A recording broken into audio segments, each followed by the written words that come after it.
너희가 먹을 것을 주어라, 이런 제목으로 누가복음 강해를 이어가겠습니다.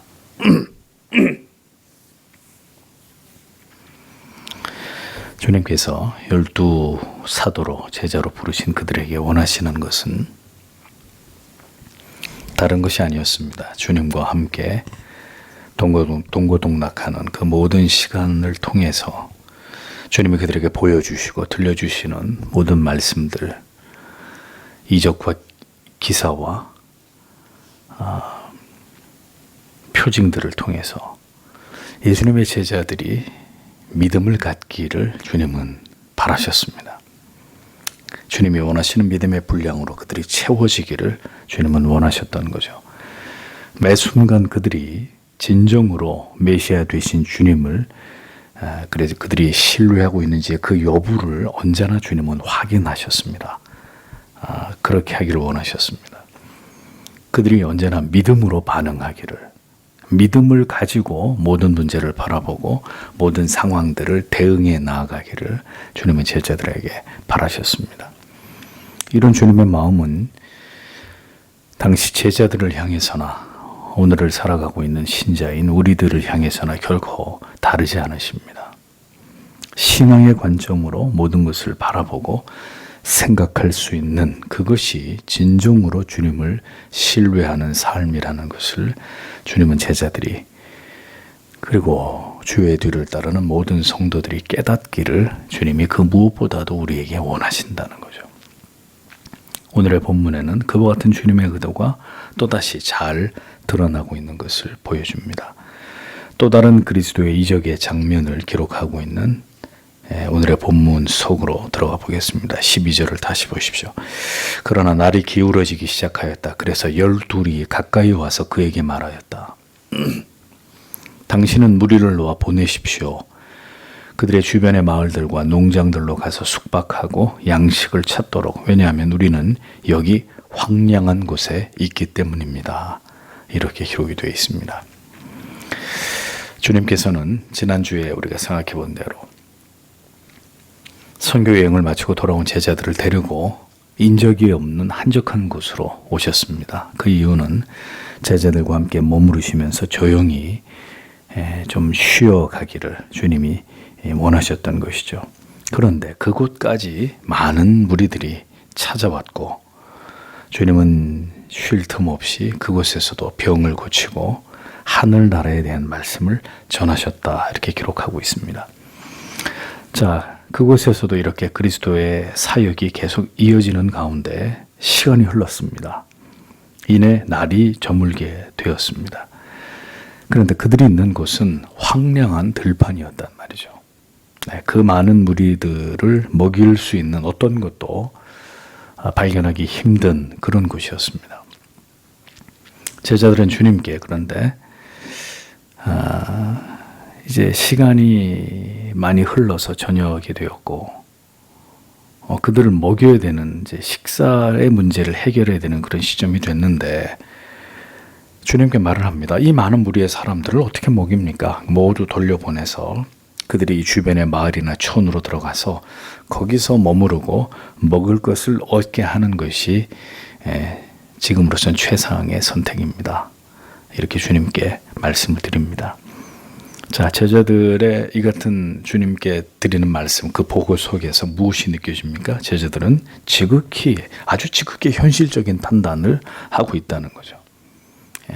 제자들의 말이 이렇습니다. 여긴 빈들입니다. 빈들. 원문의 정확한 번역은 빈들, 먼 곳 혹은 쓸쓸한 장소, 아무것도 없는 허허벌판이란 말이에요. 지금 그들이 많은 무리들에게 복음을 전하시면서 그들의 병을 고치시고 있었던 그곳은 허허벌판이었다고요. 황량한 아무것도 없는.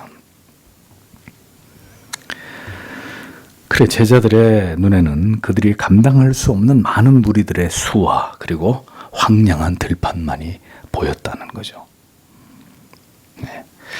감당할 수 없는 상황, 감당할 수 없는 어떤 상황은 그 감당할 수 없는 상황을 보라고 주신 게 아니에요. 우리에게 인생을 살아가는 가운데 감당할 수 없는 상황이 우리에게 닥칠 때가 있습니다.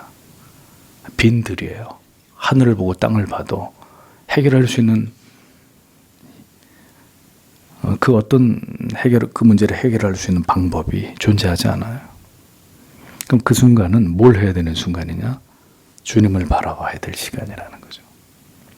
주님이 왜 우리에게 황량한 들판을 주시겠습니까? 왜 우리에게 감당할 수 없는 어떤 상황을 우리 가운데로 몰아오시겠습니까?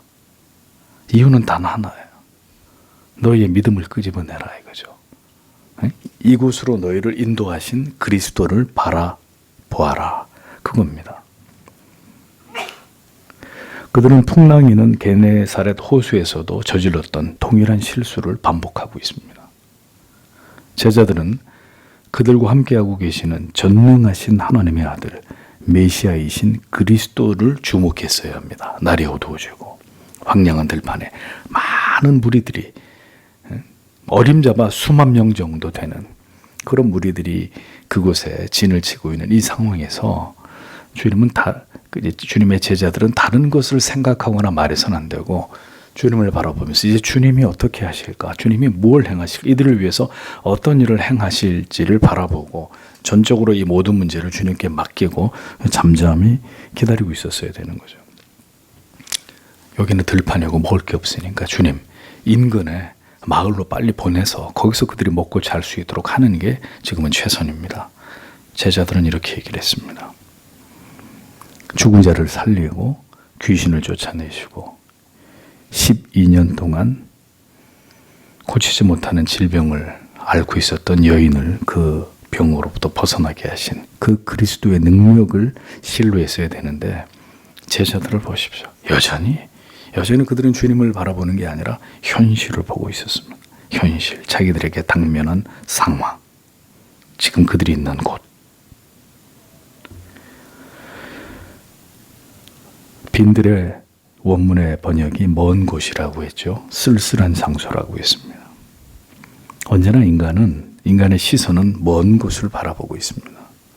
쓸쓸한 인생에 나의 인생에 피곤하고 지치는 이런 모든 환경, 괴롭고 힘든 우리의 삶의 무대에만 늘 우리의 시선은 고정되어 있는 거예요. 제자들 눈엔 들판만 보이는 거예요. 우리는 그렇게 오늘도 우리가 그 들판에 홀로 서 있다고 생각합니다. 나는 외롭다. 나는 불쌍하다. 나는 제일 힘이 없다. 내 인생은 제일 피곤하고 내 인생은 제일 고달프다. 오늘도 우리들의 곁에 계신 주님은 보이지 않는 것입니다. 주님이 우리와 함께 하시고 나의 모든 것을 주님이 알고 계신다. 이런 사실을 자주 망각해버리고 들판만 보고 있는 거예요. 주님께서는 무엇보다 이 사실을 안타까워하고 계셨습니다. 이어지는 13절을 보십시오. 그러자 그가 그들에게 말씀하셨다. 너희가 그들에게 먹도록 주어라. 그러나 그들이 말하였다. 우리에게 떡 5과 물고기 2보다 더 많은 것이 없습니다. 우리가 가서 이 모든 백성을 위하여 음식을 사지 않는 한이라고 직역이 됩니다. 주님께서는 제자들이 이 많은 무리들을 돌려보내서 스스로 그들이 먹을 것을 찾도록 하라고, 이것은 빈들에 지나지 않다고, 주님께서 주께 고한 이 말씀을 주님이 들으신 직후에, 제자들이 주님께 보고한 이 말을 들은 직후에 주님이 제자들에게 이렇게 말씀하시는 거죠. 너희가 먹을 것을 줘라. 응? 제자들이 충분히 당황할 수 있는 말씀을 주님은 던지십니다. 제자들은 아주 현실적인 대안을 주님께 말씀하셨는데 주님은 다소 비현실적인 명령을 하시는 거죠. 너희가 먹을 것을 줘라. 그들에게 수만 명이 운집해 있고 주변엔 아무것도 없는데 너희가 먹을 것을 줘라. 황당한 이야기죠. 이런 과정을 다 거쳤기 때문에 나중에 제자들이 가서 나귀를 풀어오느라 예 주님 이렇게 할 수 있었던 거죠. 이런 모든 과정들을 다 지나갔기 때문에 후에 그 정도의 믿음을 갖게 된 것입니다.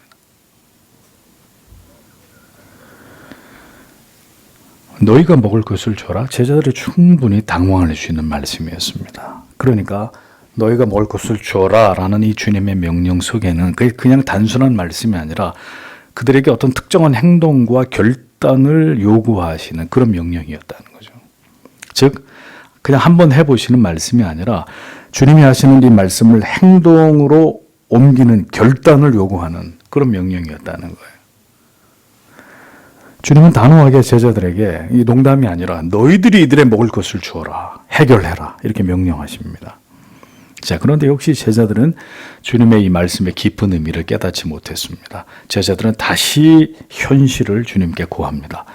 주님, 우리에게 지금 빵 5덩어리하고 물고기 2마리 외에는 어떤 음식도 없고 우리가 가서 이 많은 사람들을 위해서 음식을 사오지 않는 한 우리에게 다른 방법은, 다른 솔루션은 없습니다. 이렇게 대답을 하는 거죠. 성도 여러분, 믿음이 없으면 언제나 우리에게 현실이 크게 보이고 우리에게 믿음이 있으면 언제나 그리스도의 능력이 크게 보이는 것입니다. 믿음이 없으면 언제나 우리의 현실이 크게 보인다. 우리에게 당면한 문제가 태산처럼 여겨진다. 그리고 그 모든 문제를 해결하는 방식은 사람의 생각에 의존할 뿐이다. 사람의 생각에 의존할 뿐이다. 먹을 것을 사지 아니하고는 할 수 없다. 이게 제자들의 대안이었습니다. 이 많은 사람들이 먹을 것을 사오지 않는 한은 도저히 우리가 이들을 먹일 수 있는 방법은 없습니다. 우리에게는 기껏해야 오병이어만 있을 뿐입니다. 이 사건을 기록한 마태, 마가, 요한복음에서 이 부분에서 모든 사람들이 빵을 먹이려면 200데나리온이 필요하다고 예수님께 고한 제자도 나옵니다. 머리가 아주 기가 막히게 돌아가죠. 200데나리온이 필요하다. 요한복음에서는 안드레가 굉장히 이 행동이 빠른 주의 제자 안드레가 그 무리 중에 오병이어를 가지고 있는 아이를 찾아서 그걸 주님께 가지고 여기 오병이어가 있다고 보고하는 이런 모습도 볼 수 있습니다. 제자들의 공통된 반응은 모두 빵을 사러 가야 하고 빵을 사는데 막대한 돈이 필요하다. 이것을 주님께 보고하고 있었다는 거죠. 주님은 믿음을 바라시는데 제자들은 돈을, 물질을 그 대안으로 말하고 있었다는 거죠. 주님은 주님에 대한 절대적 믿음의 그 고백을 듣고 싶었는데 제자들은 돈이 필요합니다. 이들을 다 먹이려면 빨리 계산기를 두드려 보니까 이 정도 돈은 있어야 됩니다. 주님은 왜 제자들에게 너희가 먹을 것을 주라고 명령하셨을까요? 주님의 이 명령은 그들에게 무엇을 요구하시는 말씀이셨을까요? 신자가 된다는 것, 신앙을 갖게 된다는 것은 온전히 하나님을 신뢰하고 의지하는 것을 의미합니다. 처음부터 그렇게 되지 않을지라도 하나님을 신앙하는 인생의 긴 여정을 지나가는 동안에 점점 더 하나님을 신뢰하고 더 깊이, 더 온전히 하나님을 신뢰하고 의지하게 되어 가는 것, 그것을 의미합니다. 그러니까 지금까지는 우리가 살아왔던 그 삶의 방식이 철저하게 우리가 주체가 되었던 삶이었어요. 우리의 능력, 우리에게 주신 물질, 내게 주신 어떤 자원, 재능, 눈에 보이는 어떤 그런 것들을 집착하고 그것을 의지하고 붙들면서 살아왔던 그런 삶이었습니다. 그런데 그렇게 물질에 의존하던 모든 삶의 방식을 모두 버리고 온전히 하나님의 뜻을 따라서 하나님의 법과 명령과 규례를 따라서 믿음이 아니면 갈 수 없는 길을 걸어가는 것, 그게 신앙입니다. 그래서 교회를 다녀도 근본적으로 신앙의 관점으로 모든 걸 바라보면서 믿음으로 살아가는 삶이 점점 우리의 삶 속에서 발현되지 않고 교회를 10년, 20년, 30년, 40년을 다녀도 그의 삶에서 그 믿음이 보이지 않는다면 그 사람은 믿음이 없는 사람이에요. 그리스도를 믿고 있는 사람이 아니에요. 교회는 다니고 있지만.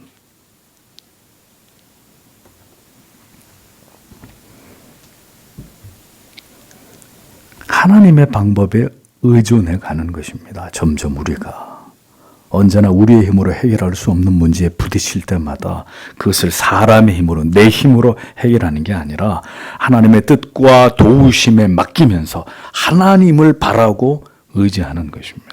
하나님의 뜻대로 되어지도록 하나님의 능력과 역사를 바라보는 것입니다. 왜 이러한 신앙의 태도가 필요할까요? 그렇게 해서 그 일이 이루어져야 이 모든 일을 이루신 이가 하나님이십니다 라고 고백하면서 하나님께 모든 영광을 돌릴 수 있기 때문이죠. 그게 내가 한 일이요 보세요.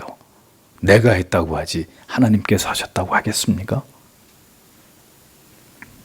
하나님께서 행하신, 하나님이 행하셨다고밖에 믿어질 수밖에 없는 그 일을 통해서 우리가 하나님의 이름을 높이고 하나님을 영화롭게 하기 위해서 하나님은 때때로 우리의 믿음을 끄집어내야 되는 상황 가운데로 우리의 인생을 이끌어 가신단 말이에요. 들판에다가 감당할 수 없는 사람들의 수를 펼쳐놓으시고 너희가 먹을 걸 줘라, 이런 황당한 요구를, 명령을 우리에게 하신단 말이죠.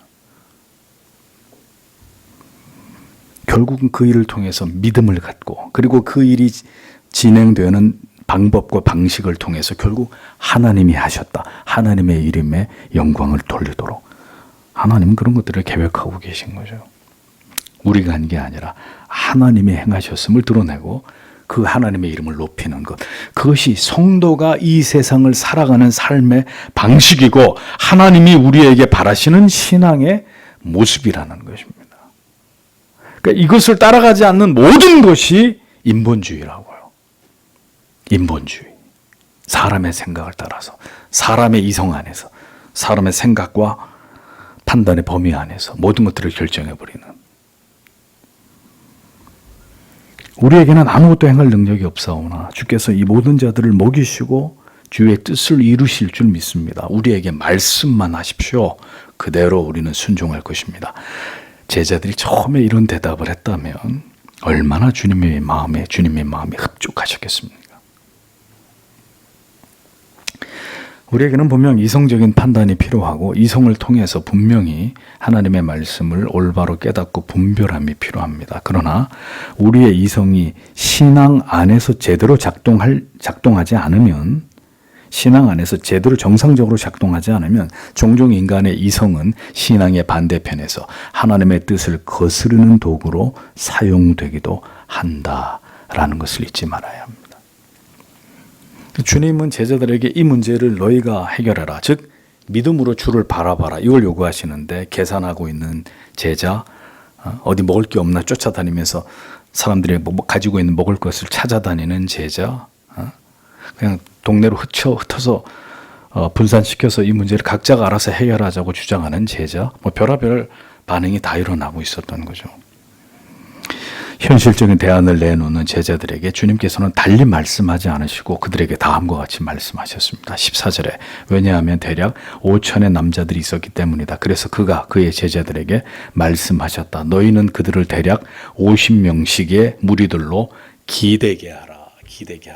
기대게 하라는 말은 그들은 기대서 밥을 먹었거든요. 우리처럼 앉아가지고 먹는 게 아니라 옆으로 이렇게 비스듬히 누워서 땅바닥에 이렇게 팔을 괴고 기대서 누워서 음식을 먹는 식습관이 있었기 때문에 그 얘기입니다. 50명씩 대략 한 50명 정도로 이렇게 무더기로 만들어가지고 식사를 할 수 있는 준비를 하라는 겁니다. 남자들만 5천 명이었다고 기록하고 있으니까 실제 수는 아마도 이보다 훨씬 많았겠죠. 어림잡아도 한 2만은 좋게 넘는 수가, 2, 3만은 좋게 넘는 수가 아니었을까 생각을 해봅니다.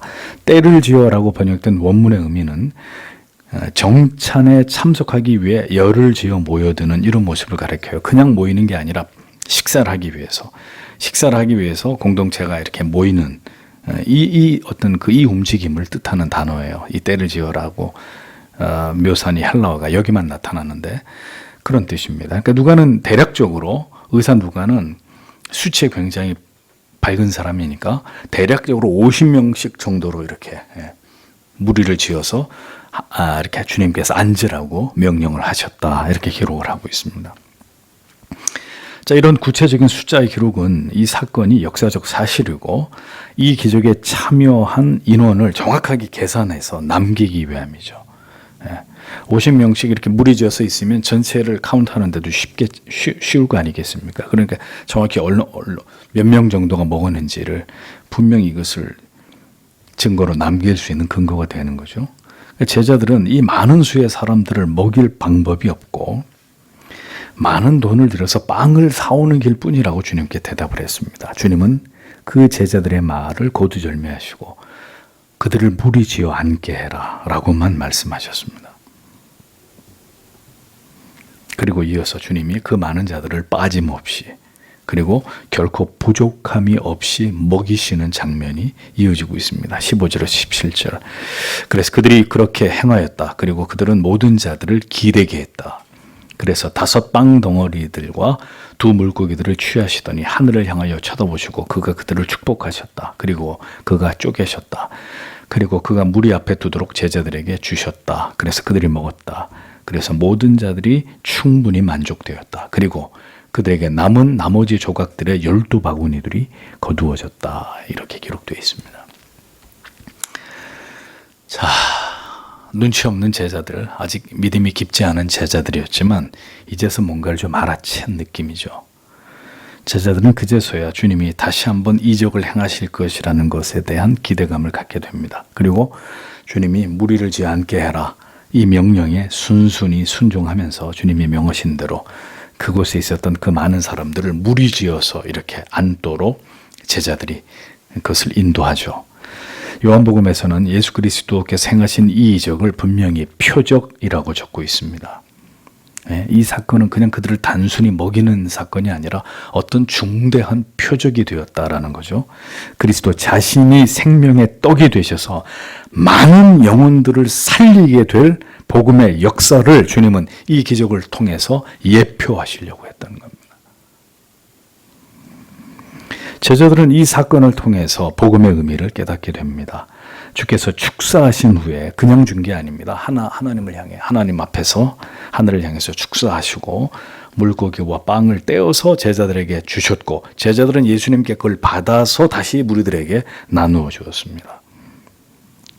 주께서 주님이 친히 떼신 오병이어로 수만 명이 먹을 수 있었듯이 그리스도의 그 복음을 받은 12명의 제자들이 그들을 통해서 증거된 선포된 복음이 결국 온 세상에 증거되고 퍼져나가게 되는 이 복음의 구조, 이 복음의 능력을 주님은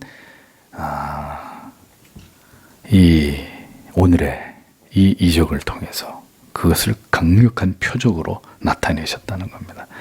이것이 바로 복음이 전파되는 방법이고 그리스도로 말미암은 복음의 능력이 된다는 것을 주님은 제자들에게 각인시키고자 하셨다는 것입니다. 성도 여러분, 우리가 가진 것을 사람들에게 전하는 게 아닙니다. 우리에게 있는 뭔가를 사람들에게 주어서 그들을 감동시키는 게 아니에요. 응? 우리가 가진 어떤 다계적인 사랑이나 섬김이나 봉사나 대접이나 이런 걸 가지고 사람들의 마음을 사려고 하고 사람들을 변화시킬 수 있다? 천만에. 우리에게 비롯된 어떤 것도 사람을 구원케 할 수는 없는 것입니다. 그것으로 영혼을 그리스도께로 인도할 수는 없는 일입니다. 우리가 해야 될 일은 뭐예요? 오직 예수께 받은 그 복음을 전하는 거예요. 복음을. 예수께 받은 복음을. 오직 예수 그리스도. 그로 말미암지 않고는 구원받을 자가 없고 영혼을 구원할 길은 없는 것입니다. 우리는 오직 예수를 전하는 거예요. 마지막으로 주께서 행하신 이 이적의 범위를 성경이 이렇게 증언하죠. 먹고 다 배불렀더라. 그 남은 조각 12바구니를 거두니라 이렇게 적고 있습니다. 자, 보세요. 하나님의 아들, 하나님이신 그분이 오늘 그 자리에 있는 사람들을 다 먹이시려고 작정하셨다면 모든 사람들이 배불리 먹고 조금도 남지 않고 완벽하게 그냥 거기 있는 사람들이 다 배부르게 먹고 조금도 남김없이 완벽하게 딱 아주 정량을 딱 이렇게 다 사람들이 받아 먹고 아무것도 남지 않도록 이렇게 하실 수 있었겠습니까? 없었겠습니까? 그렇게 하시는 게 주의 뜻이라면 아무것도 남기지 않고 그러면서도 충분히 다 배부르게 먹게 얼마든지 그렇게 주님이 그렇게 이적을 행하실 수도 있었겠죠. 그런데 보세요. 겨우 먹을 정도가 아니라 모두가 배불리 먹고도 12광줄이나 남을 정도의 양을 주님이 손으로 떼어서 그들이 먹을 음식을 만드셨다는 거죠. 뭘 보여주는 것입니까? 그리스도께로부터 말미암는 복음의 능력을 보여주는 예표적인 의미예요. 절대로 부족한 주님이 우리에게 베푸시는 은혜와 사랑, 그 은총은 부족하지가 않아요. 흘러 넘치는 남을 만큼의, 그게 사랑의 속성이잖아요. 흘러 넘치도록 주고 싶은 거. 거룩한 허비라고 말씀드렸죠. 그렇게 하나님께서 그들에게 베풀고자 하시는 그 사랑의 넓이와 범위를 말씀하시는 거예요. 예표적으로 그걸 보여주시는, 너에게 임하는 복음의 능력은 하나님의 사랑과 은혜는 흘러 넘칠 만큼의 그것이다. 그런데 문제는 어이없게도 예수께로부터 빵과 물고기로 배고픔을 해결하는 경험을 가졌던 그 자리에 서던 그 수많은 유대인들이 그리스도께서 가지신 영혼을 배부르게 하고 우리를 영원한 죄의 저주에서 구원하시는 그 능력을 가진 메시아로 그를 그렇게 주목한 것이 아니라 그들의 육신의 배고픔, 육신의 피로를 채워줄 수 있는 이 놀라운 능력에 온통 그들의 마음을 빼앗겨 버리게 되고 결국 오늘의 이 이적으로 인해서 그리스도를 그들의 왕으로, 정치적 메시아로 삼아서 자기들의 모든 이 육신적인 피로를 체험받을 수 있는 그런 주체로 삼고자 하는 어리석은 마음을 그 자리에 있었던 예수께로부터 이 빵과 물고기를 받아먹은 대부분의 사람들이 그런 마음을 가졌다라는 겁니다. 그들은 그렇게 복음의 능력을 오해했고 참된 메시아의 존재에 대해서 여전히 무지하고 그것을 알기를 원치 않았다는 거죠. 그래서 지금까지 이스라엘 백성들은 여전히 그들의 메시아는 오지 않았다고 믿고 있잖아요. 복음은 예수 그리스도의 이 같은 능력은 여전히 오해받고 있습니다. 아직도 이 땅에 적지 않은 신자들이 이 같은 주님이 가지신 병자를 고치고 귀신을 쫓고 그들의 먹을 것을 단번에 해결해 주시는, 우리에게 복을 주시는 그 능력에만 주목하면서 그것 때문에 예수를 믿고 복과 형통과 번영과 건강을 빌고 있는 거죠. 예수님께, 하나님께. 그 시대도 그랬듯이 지금도 신앙을 가졌다고 하는 많은 사람들은 그저 자기의 피로를 채워주시는, 나를 행복하게 만들어주는 하나님으로만, 그렇게만 하나님을 생각하고 그 이유와 동기로만 교회를 나오는 그런 미신적인 믿음을 가진 자들이 적지 않다는, 태반이라는 겁니다. 여전히 복음은 우리에게 먹을 것과 입을 것을, 잠잘 곳과 우리의 직업과 우리의 안위와 건강을 책임져 주는 가치로만 여겨지는 경우가 대부분이라는 거예요. 여전히. 제자들도, 그리고 당시 주를 쫓던 수많은 이스라엘 백성들도 주님을 모르기는 마찬가지였고 그들이 가진 그 어리석음과 무지는 동일한 것이었단 말입니다. 그토록 많은 이적과 기사를 보았음에도 그리스도께서 누구이신지를 알지 못했던 제자들, 그리고 유대인들, 출애굽 광야에서 그토록 많은 이적으로 이스라엘을 건지시고 그들의 모든 피로를 채우시고 그 긴 시간 동안 그들을 안전하게 인도하셨어도 옷이 해하거나 신발이 떨어지지 않도록 구름 기둥과 불 기둥으로 그들의 모든 먹을 것을 책임지시면서 그렇게 하나님이 이스라엘을 인도하셨어도 하나님이 어떤 신인지를 알기 위해 마음을 하나님께 기울이지 않았던 이스라엘 백성들, 그들 모두는 똑같은 공통점을 가지고 있다는 거예요. 하나님을 나를 위해서 믿었던 겁니다. 나를 위해서. 그저 내 인생을 위해서, 내 행복을 위해서, 내 만족을 위해서, 내가 얻을 복을 위해서만 하나님을 믿었다는 거예요. 하나님에 대해서는 어떤 관심도 없고 그저 미신적으로 햇님에다 빌고 달님에다 빌듯이 그저 행복하게 우리 집에 앙화가 없도록. 성경은 그것이 구원에 이를 수 있는 믿음이 아니라고 얘기하는 거예요. 잘못된 믿음이라고 얘기하는 겁니다.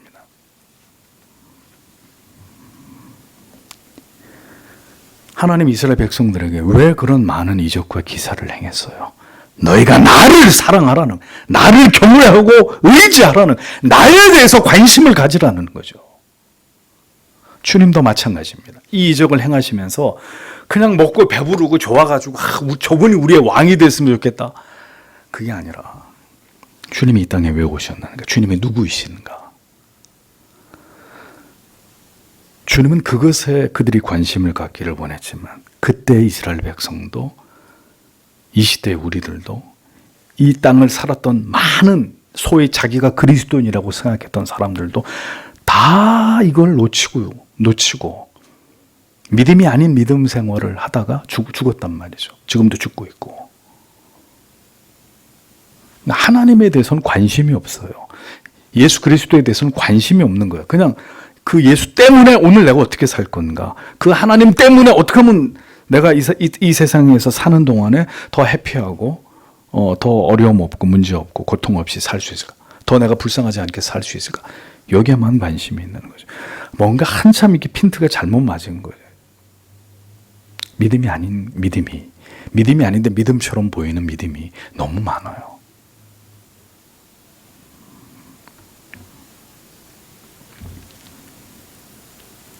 진지하게 여호와 하나님에 대해서 알고 하나님을 마음으로부터 경외하기를 바라셨던 하나님의 마음과는 달리 하나님에 대해서 진지하게 단 한 번도 진지하게 알고자 한 적이 없었다.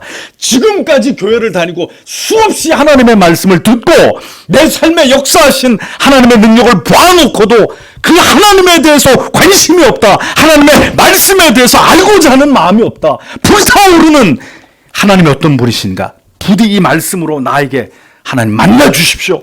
찾아와 주십시오. 주가 나의 구주 되심을 내 모든 세포 하나하나가 전율하면서 그 주님을 체험하기를 원합니다. 이런 갈망이 없었다. 지금까지 교회를 다닌 지 수십 년이 됐는데도 그건 주님이 원하시는 믿음이 아니란 말이에요.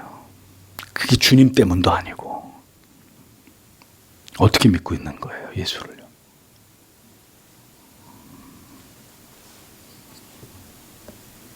자기 자신이 영원한 죄로부터 우리를 구원하시기 위해 이 땅에 오신 하나님의 어린 양 메시아 되심을 말씀하셨어도 그리스도의 그 대속하신 은혜와 사랑에 대해서는 전혀 관심이 없고 오직 자기들에게 필요한 것만, 그 우리의 소원을 들어주시는 것에 대해서만 관심을 가졌던 이스라엘 백성들이나 여전히 그와 전혀 다르지 않은 신앙의 동기로 주님을 찾는 이 시대의 어리석은 그릇된 믿음을 가진 다수의 교인들이나 모두가 다 복음을 오해하고 있는, 그리스도를 참되게 신앙하지 않고 있는 무지하고 우매한 자들일 뿐이라는 겁니다. 여러분, 하나님에 대해서 관심이 있으십니까? 하나님을 사랑하십니까? 정말 하나님을 경외하십니까? 그분이 두렵습니까?